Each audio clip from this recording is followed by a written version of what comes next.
নমস্কার, আমাদের ইচ্ছে অ্যান্ড ব্লগের নতুন একটা পর্বে আপনাদের সকলকে স্বাগত। আশা রাখি সবাই ভালো আছেন, সুস্থ আছেন।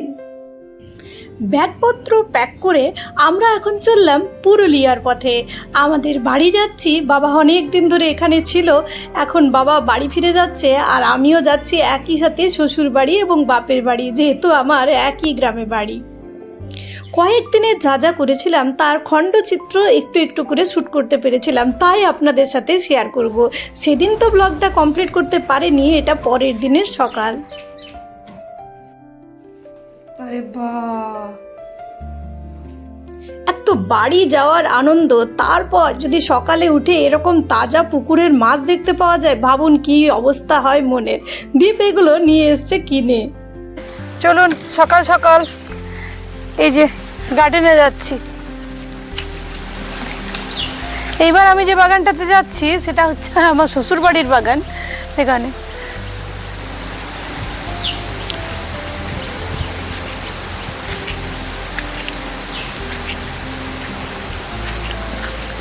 কত পেয়ারা পড়ে আছে চারদিকে, বাবা।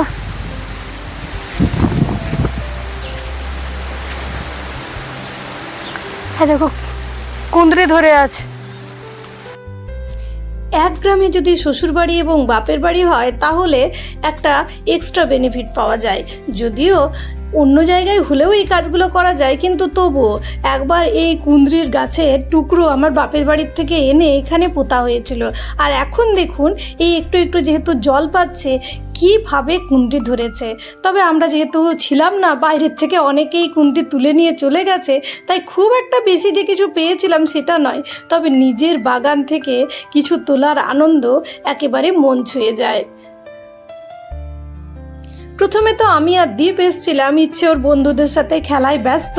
তারপর বাবাও এসে সেখানে পৌঁছেছে, আর তারপর এই বাগানে দেখলাম কিছুই নেই। আমি চলে যাচ্ছি আরও একটা, ওই পাশে আমাদের বাগান আছে সেখানটাতে। বাবা বলছে সেখানে নাকি প্রচুর লঙ্কা ধরে আছে। চলুন দেখি তো সেখানে কীরকম অবস্থা। তবে যেহেতু বৃষ্টি পড়ছে মাঝে মধ্যেই, বেশ ঝোপঝাড় হয়ে গেছে, তাই বাবা এরকমভাবে মারছিল ঘাসের মধ্যে লাঠি দিয়ে, যাতে কোনো পোকামাকড় থাকলে সেগুলো অন্তত সরে যায়। বিশেষ করে সাপের ভয় পুরুলিয়াতে এই সময় থাকবেই থাকবে। চলুন দেখি এবার। হ্যাঁ দেখো, আজও কুমড়ো ফুল হয়েছে। কালকে আমরা খেয়েছি অলরেডি একবার, আজ আবার কুমড়ো ফুল হয়েছে। শুধু কুমড়ো ফুল নয়, ও মা দেখি একটা কুমড়ো ধরে আছে। এত সুন্দর লেগেছিল। এতদিন পরে গিয়েও যে বাঁদরে খায়নি, সেটাই আমাদের সৌভাগ্য বলতে পারেন। আমাদের গ্রামে প্রচুর বাঁদর আছে মাঝে মধ্যে, আর এই মাটিটা সাপেদের জন্য একেবারে আদর্শ। চলুন দেখি কি কি পাওয়া যায়। এই যে এই মাছের যে অংশটা আছে, এটাকে বাদ দিয়ে ফেলে দিয়ে পরের দিনে যদি ফ্রিজে রেখে দেন, তো এইটা দিয়েই খুব সুন্দর কুমড়ো ফুলের বড়া করা যাবে। আজ আমাদের মেনু সেট হয়ে গেছে, আজ আর হবে না, কালকে হবে।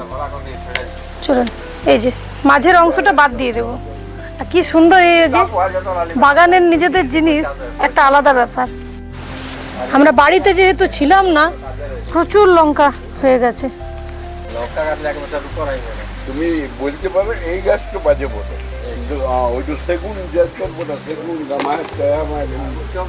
সত্যি বলছি বন্ধুরা, এই যে লঙ্কাটাই তুলছিলাম না, সেটাও মনে হচ্ছে মিষ্টি কোনো জিনিস তুলছি।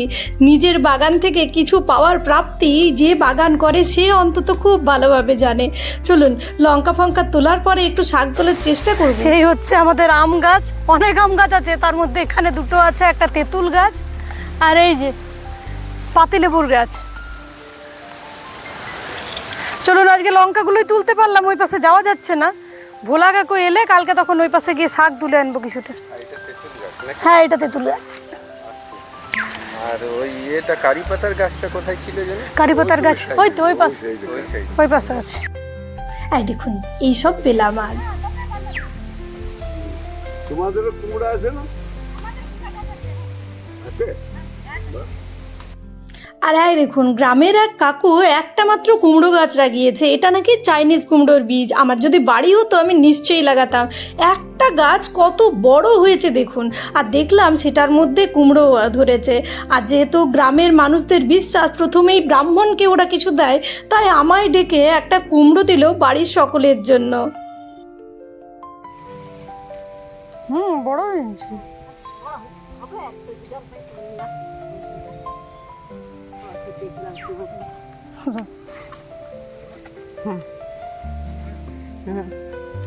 দেখো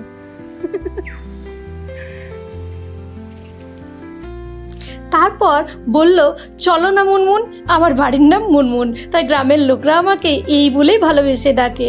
তারপর চলে গেলাম তাদের কাঁঠালের বাগানে। সেখানে দেখি এক গাছ ভর্তি পুরো কাঁঠাল, সাথে সাথে আপনাদের এই যে বাঁশের জঙ্গল এবং বর্ষা ভেজা একটা মাঠের চিত্রও আপনাদের সাথে শেয়ার করলাম। ভাবলাম আপনাদের যদি পুরুলিয়া দেখতে একটু ভালো লাগে।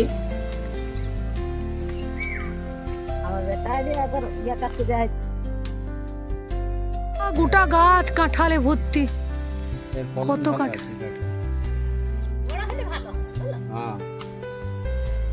চল দেখি। না গো, কাটা যাবে না।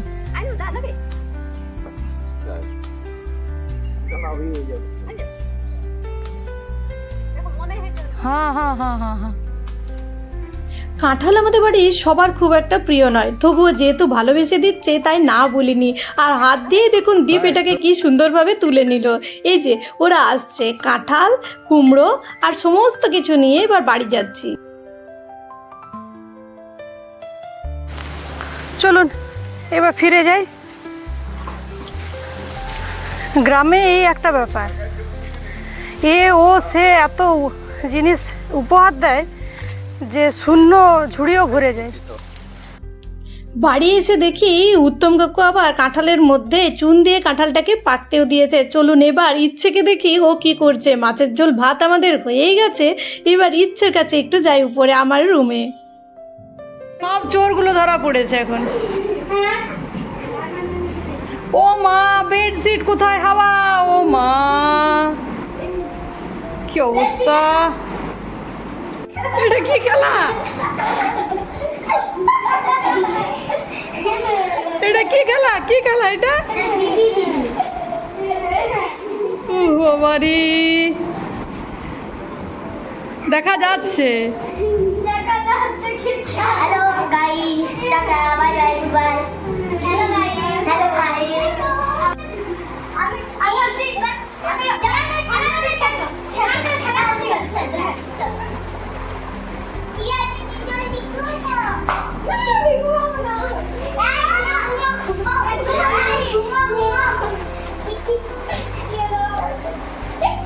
বাবা কি অভেলকি করতে পারে। আরে আবার কে এটা, এটা ওইটা পুতুল।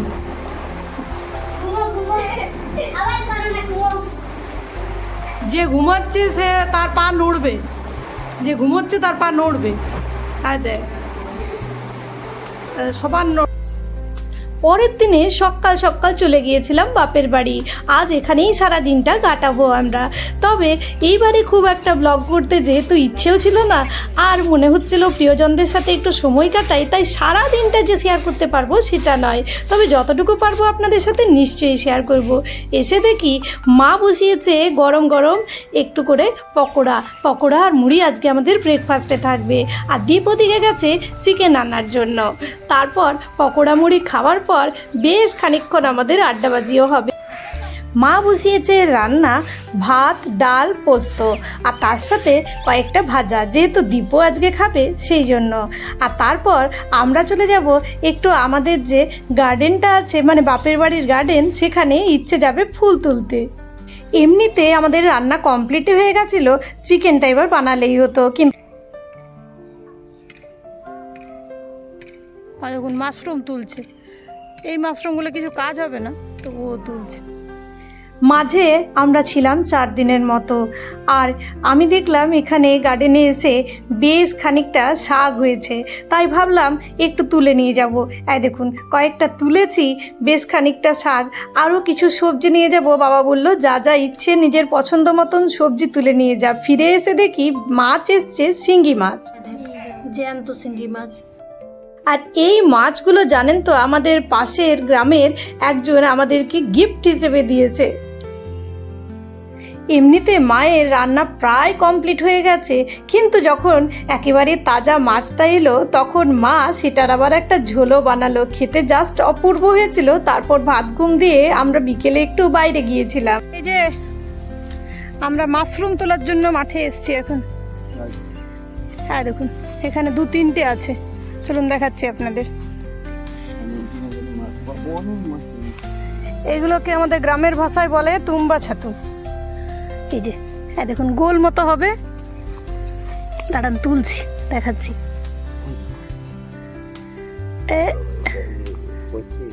হ্যাঁ ওটা পুরনো। হ্যাঁ দেখুন। আর আমার পুরুলিয়া আসার কারণ হচ্ছে আমার শ্বশুরমশাই, যেহেতু এখানে চাষবাস শুরু হবে, শ্বশুরমশাই ফিরে আসতে চাইছিলেন। দ্বিতীয় নম্বর, আমার শ্বশুরমশাই যখন আমার কাছে ছিলেন তখন আমার বাবার খুব শরীর খারাপ ছিল, আমি আসতে পারিনি। তাই বাবাকে দেখার জন্য মনটা কেমন করছিল, তাই 3-4 দিনের জন্য পুরুলিয়া এসেছি। ব্লগ খুব একটা করতে পারবো না, কেননা এইবারে প্রিয়জনদের সাথে সময় কাটানোই মূল উদ্দেশ্য। আজকে এই যে মাশরুমগুলো, এখানে খুব বৃষ্টি হচ্ছিল 2-3 দিন, চারদিকটা দেখুন কেমন সবুজ হয়ে গেছে এই বৃষ্টি হওয়াতে। সেই ভাবলাম একটু দেখি যদি মাশরুম হয়েছে মাঠের মধ্যে, তাই এসছি। চলুন আরও দেখি যদি মাশরুম পাওয়া যায়। দীপ ওই পাশটা দেখছে, আমি ওই পাশটাতে দেখবো।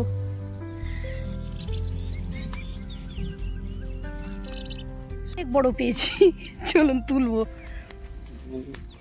হ্যাঁ অনেক বড় এটা।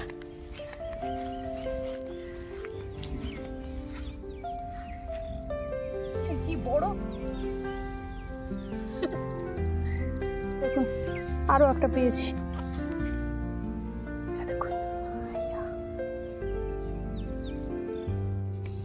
এমনিতে মা ঘুগনি আর রুটি বানাতো, তার সাথে এই মাশরুম ফ্রাই একেবারে কি বলবো অমৃত। চলুন বাড়ি ফিরে যাই। কালকের দিনটা থেকেই আমরা এবার ফিরে যাব কলকাতায়। পরের দিনে দেখলাম কাঁঠালটা বেশ ভালো পেকেছে, তাই উত্তম কাকুর দেওয়াতে আমি তো খেলাম, কিন্তু ইচ্ছের অতটা পছন্দ হলো না।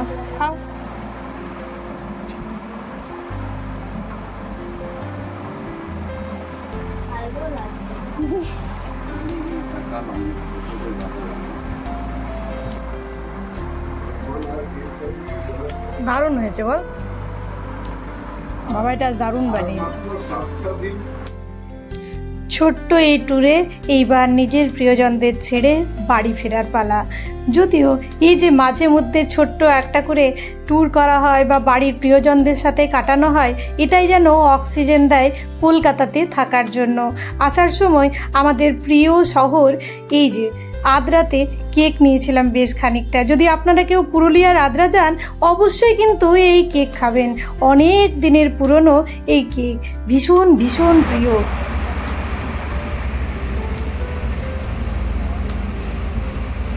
তারপর আর কি, ট্রেনে বসে গোটা রাস্তা বৃষ্টি দেখতে দেখতেই আমাদের যেন দিনটা কেটে গেল। ইচ্ছে একটা গল্পের বই নিয়ে এসেছিল, মাঝে মধ্যে ও গল্পের বই পড়ছিল আর আমরা দুজন একটু করে আড্ডা দিচ্ছিলাম।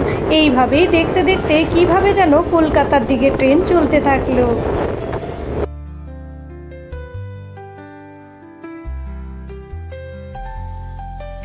খোলা প্রকৃতির মধ্যে যদি একদিনও কাটাতে পারা যায়, মন একেবারে তরতাজা হয়ে যায়। তবে কলকাতায় এসে মনটা এমনিতেই খারাপ হয়ে যায়। তারপর দেখলাম চারদিকে জল দাঁড়িয়ে আছে। সাঁতরাগাছিতে 1 ঘন্টা দাঁড়ানোর পর তবে আমরা কোনো গাড়ি পেলাম না। তো গাড়ি পাওয়া যাচ্ছিল না, ব্রিজের এপারে কোনো গাড়ি আসতে পারছিল, এতটাই সেদিন জল দাঁড়িয়ে গেছিল। তবুও নিজের প্রিয়জনদের সাথে কাটানো মুহূর্তগুলোকেই নিজেদের সাথে একেবারে সঞ্চয় করে জমা করে আমরা এবার বাড়ি ফিরছি। আজকের এই পুরুলিয়ার ব্লগটা আপনাদের কেমন লাগলো অবশ্যই কমেন্টে জানাবেন। আর আমার চ্যানেলে অন্যান্য অনেক পুরুলিয়ার ব্লগ আছে, সেগুলোও আপনারা দেখতে পারেন। বর্ষা ভেজা পুরুলিয়ার একটা ছোট্ট ব্লগ আপনাদের সাথে শেয়ার করলাম। আশা রাখি ব্লগটা আপনাদের ভালো লাগবে। যদি আপনারা পুরুলিয়া যান, অবশ্যই ঘুরে আসবেন দুমদুমি থার্মাল পাওয়ারের সামনে আমার ছোট্ট গ্রাম নবগ্রাম থেকে। এই বর্ষায় আমার গ্রামের সামনে আছে পাবড়া পাহাড় দেখার মতো জায়গা, আর আছে উতলা নদী, যে পাহাড়ি নদীটি এখন একেবারে যৌবনা নারীর মতো আপনাকে একেবারে আকর্ষণ করবে। জাস্ট অসাধারণ তার রূপ। আমি কলকাতা ফিরে এসেও এখান থেকে অনুভব করতে পারছি তার সৌন্দর্য। আর এরপর যদি শরতের সময় যান তাহলে ওই যে দুমদুমি থার্মাল পাওয়ারের দুপাশের রাস্তা কাশ বনে একেবারে ভরে যাবে। কাশের হাতছানি আপনাকে একেবারে মুগ্ধ করবে। তাই যান না একদিন, অবশ্যই ঘুরে আসুন এরকম অফবিট পুরুলিয়ার থেকে। কলকাতাতে যখনই মন খারাপ হয় তখনই এরকম ছোট্ট ছুটি পেলে আমরা তাই অন্য কোথাও না যেতে পারলে চলে যাই নিজের প্রিয়জন, নিজের প্রিয় প্রকৃতির কাছে। পুরুলিয়ার সৌন্দর্য যে দেখেছে সে মুগ্ধ হবেই হবে। ছোট্ট আমাদের জঙ্গল এবং পাহাড়ের দেশ পুরুলিয়া, আর এই বর্ষাকালে তার উপর উপরি পাওনা হচ্ছে ছোট্ট ছোট্ট নদীগুলো একেবারে ফুলে ফেঁপে ওঠা। আজকের ব্লগটা এখানেই শেষ করছি। সবাই ভালো থাকবেন, সুস্থ থাকবেন, দেখা হবে খুব তাড়াতাড়ি।